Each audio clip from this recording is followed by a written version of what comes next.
증인 투게더 귀한 사명을 함께 선언하고 인사하겠습니다. 우리는 증인입니다. 시작.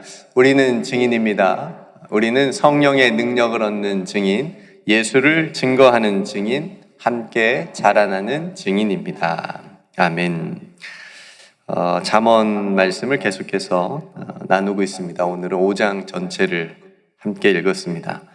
5장 전체가 하나의 주제로 되어져 있습니다. 그거는 우리의 몸과 마음의 정결함입니다.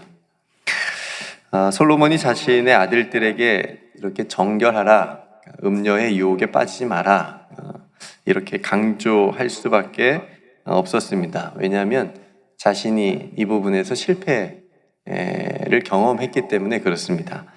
수많은 이방 여인들을 아내로 삼으면서 그들과 함께한 우상들을 섬겼죠. 그래서 몸과 마음의 정결함을 잃어버렸습니다.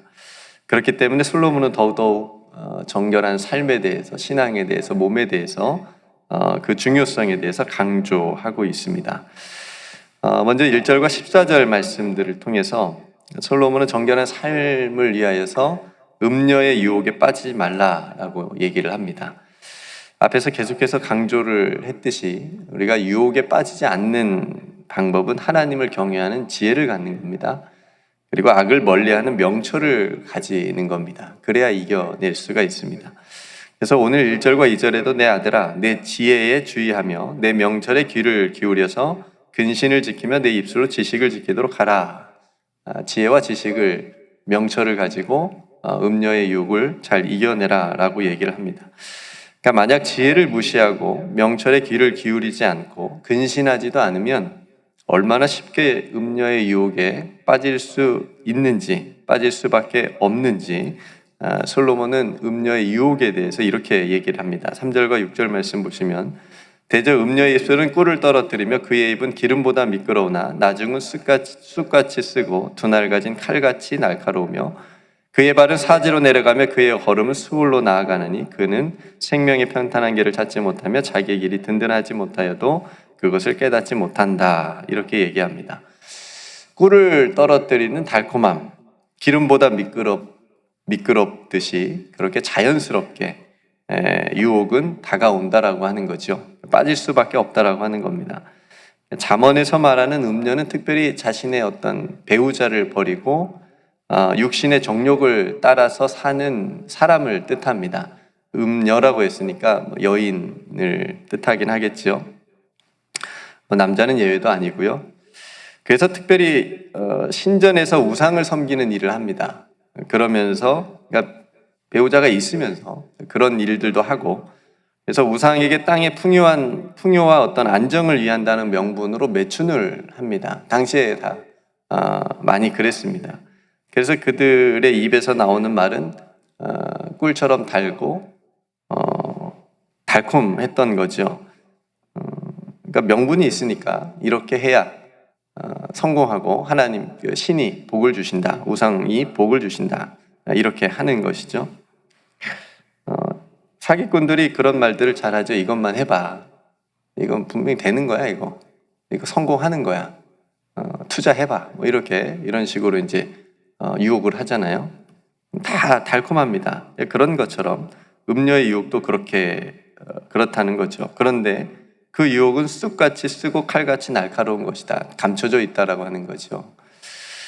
마치 아담과 하와에게 선악을 알게 하는 나무의 열매에 대해서 사단이 유혹하듯이 먹어봐, 큰일 나지 않아, 하나님처럼 될 거야, 이런 식으로. 음녀의 유혹도 마찬가지로 보암직도 하고 먹음직도 할 만큼 탐스럽게 그렇게 보이게 만드는 거죠. 그러나 그 열매를 먹었을 때 대가가 어땠습니까? 쫓겨났죠. 에덴 동산에서 쫓겨나는, 하나님과의 관계가 단절되어지는 그런 비극이 있었던 것처럼 음녀의 유혹도 마찬가지입니다. 결국 수울로 나아가게 한다 라고 말하고 있습니다. 상대로 오늘날에도 성적인 이런 유혹을 상징하는 음녀뿐만 아니라 사람들의 마음을 홀려서 삶을 무너지게 만드는 수많은 유혹들이 우리들의 삶에 가까이에 있습니다. 성적인 유혹, 또 물질과 명예에 대한 유혹, 여러 가지 유혹들, 그것에 빠져서 잘못된 길을 가게 될 때에 우리는 그 결과들을 또 직접 보게 되고 듣게 됩니다. 오늘 9절 말씀처럼 존영이 잃어버리게 되고 수완을 빼앗기게 되고, 그렇죠? 재산도 잃어버리게 되고 여러 가지 후회를 또 하게 되겠죠. 존영은 지위가 높은 명예와 같은 것을 말하는데요. 그러니까 지금까지 쌓아온 자신이 존경받던 것을 다 잃어버리게 된다는 겁니다. 그리고 수완은 하나님께서 주신 젊은 때의 그 소중한 것을, 그 소중한 시간을, 소중한 때를 빼앗기게 된다라고 하는 그런 의미를 가지고 있습니다. 그러니까 얼마나 비참하고 안타까운 일입니까? 얼마 전에 BBC 방송에서 보도가 된 정도로 충격적인 사건이 우리나라에 있었는데, 버닝썬 사건으로 불리는데요. 한국의 유명한 젊은 남자 가수들이 마약을 하면서 성적인 일탈을 했습니다. 굉장히 악한 일을 벌였습니다. 그동안 쌓아온 인기와 명예, 모든 것을 다 잃어버리는 그런 모습을 기억을 합니다. 굉장히 멋있는 아이들이거든요. 젊은이들. 무대에서 굉장히 당당하고 그런 멋진 모습이었는데, 그런 모습은 온데간데 이제 없어지고 고개를 숙이고 수갑을 차고 감옥에 가는 그런 비참한 모습을 매스컴을 통해서 보았습니다. 한순간에 존영을 다 잃어버린 거죠. 소중한 젊은 때를 잃어버린 거죠. 얼마나 감옥에서 후회를 했을까요? 잘못을 깨닫기를 바랄 뿐인데, 어쨌든 솔로몬은 그런 달콤한 성적인 유혹을 정말 멀리 하라고, 그 집 가까이도 가지 말라고, 그 근처에 얼씬거리지도 말라고 이렇게 오늘 본문을 통해서도 말하고 있습니다. 그러면서 유혹에 빠지지 않는 방법으로, 그러니까 음녀의 그런 달콤한 유혹에 빠지지 않는 방법으로 뭘 얘기하냐면 가정을 얘기합니다. 정결한 가정, 건강한 부부를 지키라고 권면을 하고 있는 거예요. 15절부터 17절 말씀 보면, 너는 내 우물에서 물을 마시며 내 샘에서 흐르는 물을 마시라. 어찌하여 내 샘물을 집 밖으로 넘치게 하면 내 도랑물을 거리로 흘러가게 하겠느냐. 그 물이 내게만 있게 하고 타인과 더불어 그것을 나누지 말라. 여기서 말하는 우물과 샘은 아내를 의미합니다. 그러니까 내 우물, 내 샘이라는 말처럼 각각 자신의 아내를, 남의 아내를 탐하지 말고 자신의 아내를 귀하게 여기고 사랑하라고 하는 것이죠. 그러니까 오직 서로의 배우자의 사랑 안에서 함께 살아가라라고 하는 의미입니다. 바람피지 말고 불륜하지 말고. 안타깝게도 대한민국이 불륜 천국이라고 그러대요. 네, 주말에는 모텔이 방이 없대요. 네. 에베소서 5장 25절 말씀을 듣습니다. 남편들아, 아내 사랑하기를 그리스도께서 교회를 사랑하시고 그 교회를 위하여 자신을 주신 같이 하라. 남편들만 이렇게 하면 또 억울하죠? 아내들, 에베소서 5장 33절, 아내도 자기 남편을 존경하라. 남편들이 아내에게 가장 원하는 것을 사도 바울이 딱 얘기한 것 같아요. 남편들은 존경받기를 원합니다. 이렇게 막 떠받들어주는 막 그런 걸 원하는 게 아니라 남편의 말에 이렇게 공감해주고, 그렇죠? 부부 사이에 꼭 있어야 될 것 두 가지 얘기하잖아요. 남편은 아내를 사랑하고 아내는 남편을 존경하는 것. 사랑과 존중. 이걸 통해서 정결한 믿음의 가정을 이루면서 건강한 부부가 돼서 세상의 어떤 성적인 이런 유혹들을 이겨가라고 말하는 거죠. 결혼식 주례 같은 말을 하고 있지만 굉장히 중요한 말입니다. 건강하고 정결한 가정은 이 부부의 몸과 마음의 깊은 사랑으로부터 출발한다라고 하는 것을 우리는 알고 있습니다. 그리고 그걸 기억하고 오늘 또 솔로몬이 잠언을 통해서 우리에게 말해주고 있습니다. 구체적으로 이렇게 더 얘기하죠. 18절 19절 말씀, 내 샘으로 복되게 하라. 내가 젊어서 취한 아내를 즐거워하라. 그는 사랑스러운 암사슴 같고 아름다운 암노루 같으니 너는 그의 품을 항상 족하게 여기며 그의 사랑을 항상 연모하라.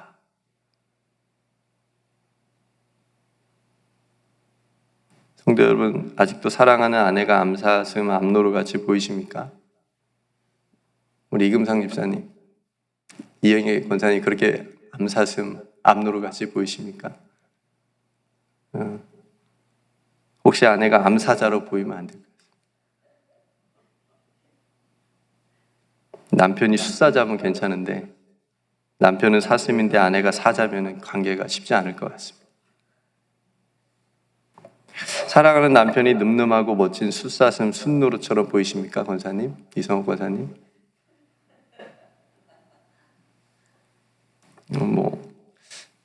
뭐라고 그러죠? 처음 연애할 때 뭐가 씌운다고 그러죠?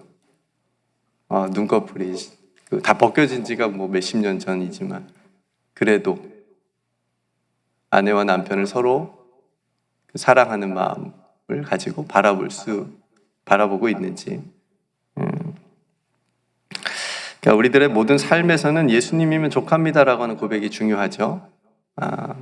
그런 것처럼 부부로서 가정 안에서는 서로 그런 고백들이 있어야 되겠죠. 우리 남편 품이면 족하다. 우리 아내, 사랑하는 내 아내 품이면 족하다 하면 되는 겁니다. 그러면서 그 사랑을 항상 서로에게 감사하면서 살아가면 되는 겁니다. 그렇게 되시기를 주님의 이름으로 축복합니다. 마지막 오늘 5장의 결론은 이렇습니다. 하나님의 눈이 있다라고 하는 것을 기억하는 겁니다. 하나님의 눈. 21절, 대저 사람의 길은 여호와의 눈앞에 있나니 그가 그 사람의 모든 길을 평탄하게 하시느니라. 성도 여러분, 훌륭한 성경 인물로 뽑히는 다윗도 솔로몬도 이 유혹에 넘어갔잖아요. 성적인 유혹에 넘어갔잖아요. 그런데 넘어가지 않은 한 사람이 있습니다. 누가 안 넘어갔죠? 요셉. 보디발 장군의 아내 그 유혹을 이겨냈습니다. 어떻게 해요? 하나님의 눈을 의식했어요. 하나님 앞에서 어떻게 죄를 짓겠습니까? 하나님의 눈을 의식했어요. 그래서 그 유혹을 피해서 이겨냈습니다. 하나님께서 우리를 지켜주시기 위해서 보시는 눈이 있습니다. 하나님의 눈이 있어요. 하나님께서 우리를 지켜주시는 그 눈을 통해서 우리가 평탄한 길을 갈 수 있는 겁니다. 우리가 그 눈을 의식하면서 코람데의 신앙으로 살아가면 되는 겁니다. 오늘 하나님께서 주신 소중한 부부, 또 우리들의 가정, 하나님 보시기에 정결하고 건강한 관계가 되고 모습이기를 주님의 이름으로 간절히 축복합니다. 그런 가정을 통해서 또 부부의 모습을 통해서 하나님께서 믿음의 기업을 이어가게 해 주실 줄로 믿습니다. 하나님께서 크신 은총으로 우리들의 가정을 통해서 또 부부관계를 통해서 하나님께서 계획하신 일들을 아름답게 또 이루어 가게 해 주실 줄로 믿습니다. 이런 믿음의 부부와 가정이 되시기를 주님의 이름으로 축복합니다. 함께 기도하겠습니다. 여러분 말씀을 생각하시면서 부부를 위해, 남편을 위해서, 아내를 위해서, 또 가정을 위해서 우리 가정이 정결한 가정 되게 주옵소서. 하나님이 기뻐하시는 가정 되게 해달라고, 또 사랑하는 자녀들이 성적인 유혹에서 잘 이겨내고 또 벗어날 수 있도록 우리들의 모든 삶이 하나님의 눈 앞에서 살아갈 수 있게 해달라고 말씀을 생각하시면서 함께 기도하고, 또 우리 교회 귀한 사역들을 위해서 기도하고, 여러분들이 하나님께서 맡겨주신 귀한 또 직분들과 또 사역들, 또 사명을 위해서 잘 감당하도록 또 위해서 기도하고, 여러분 각자 기도할 기도의 제목으로 또 함께 기도하는 시간이 되길 원합니다. 제가 먼저 기도하고 함께 기도하겠습니다.